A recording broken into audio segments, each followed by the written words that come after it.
Well, hello there, fellow real estate geeks. I'm your host, Maegann Yarbrough, AZ Real Estate Geek.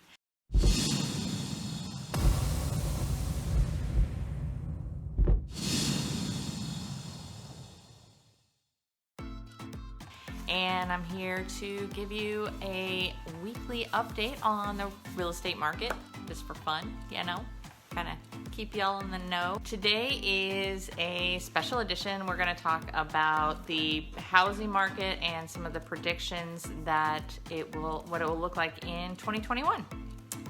A lot of this information is coming from Lawrence Yun, who is the chief economist at the National Association of Realtors, and Brian Buffini, who is a real estate coach who's been doing housing predictions for years and years and years and bases a lot of this information on statistics that are going on in the market. One of the things that I get from a lot of my clients, especially if they're thinking about if now's a good time to start buying a home or not, they want to wait until the market drops again. You know, like how we saw from 2007 to 2012, where we saw a steady decline in housing prices, and people for years now are waiting for that balloon to pop and for the prices to drop again. Basically, what is going on right now is that in 2021, that is not going to happen. Lawrence Yun does predict that housing sales will go up 5, maybe 10%. In Phoenix alone, the Phoenix area went up approximately 10% in the past year. That's huge. That's huge. And we'll talk a little bit on why that factors in and what that's all about and why Phoenix is having this kind of growth. But one of the differences between what's going on now and what went on in 2007 is when we had this big boom of housing, we had a bunch of subprime loans. And that means that there were people that were getting loans for homes that didn't qualify to have mortgages, and they were just giving houses away, just giving them away. And that's not the case anymore. Mortgage lending is very strict. You have to be qualified to be able to buy a home. And that's been going on for a few years now. Also, during that period as well, we had an oversupply of homes. Now, basic economics, supply and demand, if there's more supply than demand, prices drop. If there's more demand than supply, prices go up. That is going to be the factor on why prices do not intend to drop in 2021. So if you're still thinking about buying a home, don't keep waiting, especially now. We have record low interest rates. Right now they're still hovering at the 2.6, 2.8% for a 30-year fixed loan, especially with new administration going in and what the Fed is predicting, that mortgage rates are still going to be hovering around 3, if not lower, still for the rest of the year. One of the things that has been promised by this administration is the possibility of getting a $15,000 homebuyer credit this year. Now that helps to stimulate the economy, right? Especially since a lot of first-time buyers are having a hard time affording homes right now because the minimum wage has not caught up with the growth of the housing. So it sounds like they might introduce a $15,000 home buyer credit this year. But that's not going to help the low inventory that we already have. All it's going to do is increase demand and keep that inventory low. We're going to go over about like 4 things that are affecting the low inventory right now. One of the main things is people just aren't building homes like they used to back in the day. Home builders, construction places are just a little gun shy and trying not to be part of the overproduction situation. Lumber prices have a big part of that. Lumber prices have tripled in the last few years, so that is cutting into builders' costs. We are also seeing a very low pool of skilled labor that would be part of the construction process. So a lot of, electricians and builders and roofers, what we call like the pent up demand that's just sitting there on the shelf of people who want to move but are afraid to move because of COVID. They don't want to list their home because they're not sure what their employment situation is going to look like. They don't want people walking through their home that might infect them or their family. So a lot of people are just putting the sales on hold until it feels more safe. Vaccines are a little more widely distributed. You're going to see a lot more confidence in employment, which is going to mean a lot more confidence in people buying and selling homes. So we'll see that. But we're not going to see a slowdown in sales. Basically, if we look at basically the most critical aspects of real estate is that there has to be employment, that there has to be a decent interest rate, and that there has to be a demand. Well, demand, check. Interest rate, check. What about employment?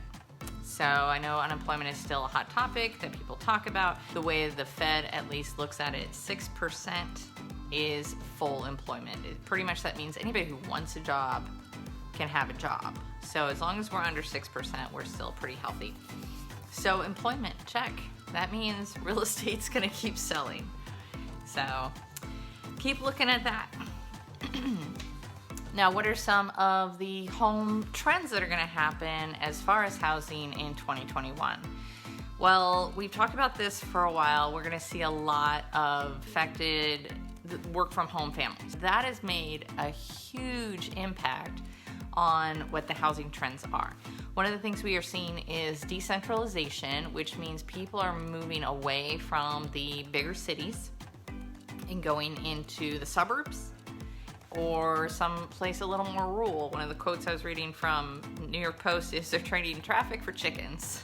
Especially Arizona, we're getting a lot of influx of people from larger cities in California. It's a big difference because taxes are less here, it's more affordable here, and yet it's not too far from family and obligations or jobs that people still have in California. We're seeing that here, we're seeing that in Texas, but they're moving further away, usually within an hour or two of their workplace. And a lot of this is because they're working from home, so they can do that, and they only have to go to the office maybe once or twice a week and can just do the 1-2 hour commute and be okay with that. We're seeing that here in the Phoenix area, especially when you're looking at Queen Creek, Santan Valley, Casa Grande. I've been looking at houses even south of Casa Grande in Arizona City. You're going out the west side, Buckeye, all that kind of stuff. So people are moving more on the outskirts, especially because of affordability.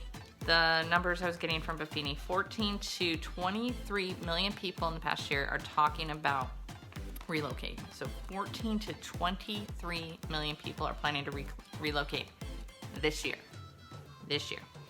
20% of those are moving from a major city. So they just want to get out of the city. And 57% of those are moving 2 hours away or more. Crazy.